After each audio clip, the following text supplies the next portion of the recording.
Frères et frères dans le Christ, Père, joie, grâce, amour à chacun, chacune de vous, au nom de notre Seigneur Jésus-Christ et de la part de Dieu notre Père.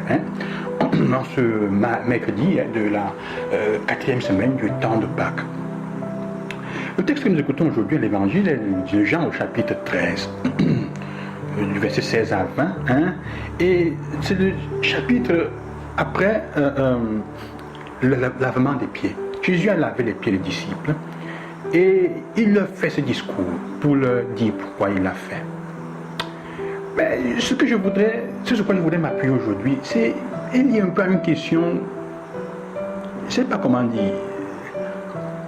Alors, il s'agit de savoir comment est-ce que nous faisons pour discerner dans notre vie ceux qui sont envoyés par Dieu et ceux qui ne viennent pas au nom de Dieu.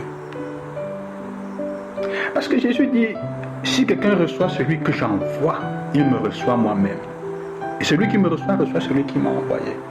Donc il est important que nous sachions accueillir dans notre vie les personnes que Dieu a envoyées. Ce ne sont pas seulement les prêtres et les sœurs. Il faut qu'on soit clair sur ça.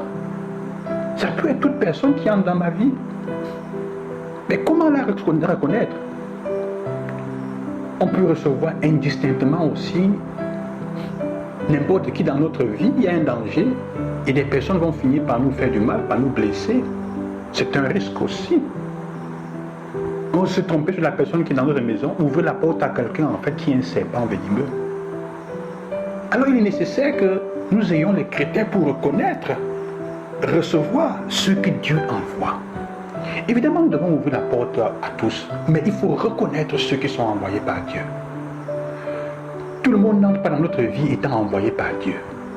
Il y en a qui entrent dans notre vie sous couvert d'être envoyés par Dieu, mais comme il y a quelques jours, ce sont des loups. Ce sont des loups très dangereux et non pas des agneaux, et non pas des brebis. Alors, Jésus nous donne le critère, et c'est celui de laver les pieds des uns des autres. Ça semble un geste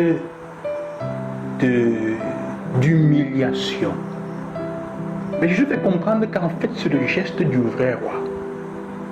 Laver les pieds des autres, prendre soin des autres, de façon indiscriminée. Et même les pieds de Judas. Ça, c'est alors la chose la plus difficile. Laver les pieds même à Judas. Prendre soin même des Judas.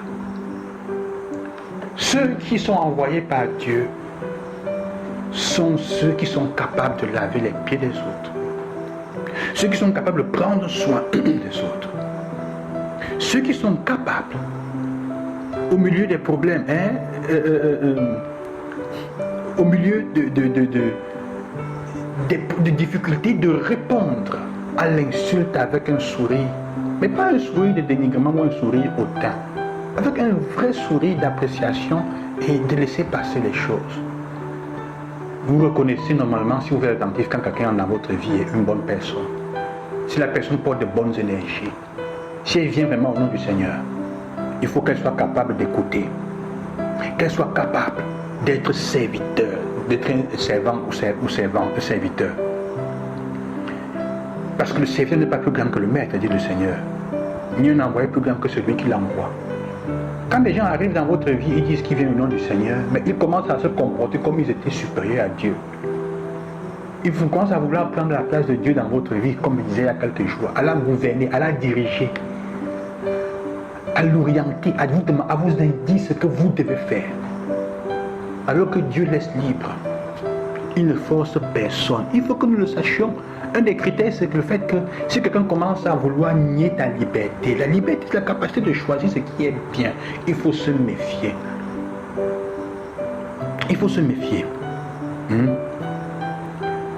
Et donc, nous devons faire attention à cela.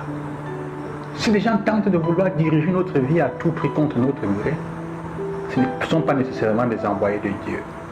L'envoyé de Dieu est humble. Il sait se rabaisser. Il sait écouter. Il sait prendre le temps de te redonner ta dignité. Demandons au Seigneur cette grâce d'accueillir dans notre vie ceux qu'il envoie. Ceux qu'il envoie. C'est délicat, hein? C'est délicat. Mais d'être aussi dans la vie des autres ceux qui se sentent envoyés. C'est le deuxième aspect. Tu es dans la vie de quelqu'un, des autres, tu dois être au milieu de tes frères et des sœurs, de tes collègues, l'envoyé de Dieu.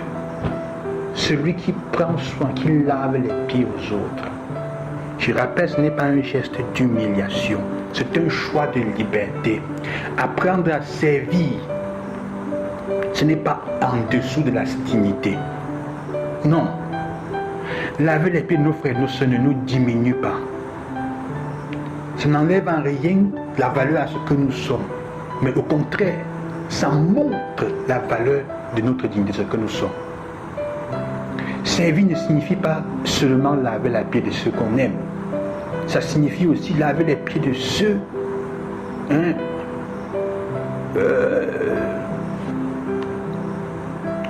de ceux qui ne t'aiment pas ou qui semblent être des antagonistes.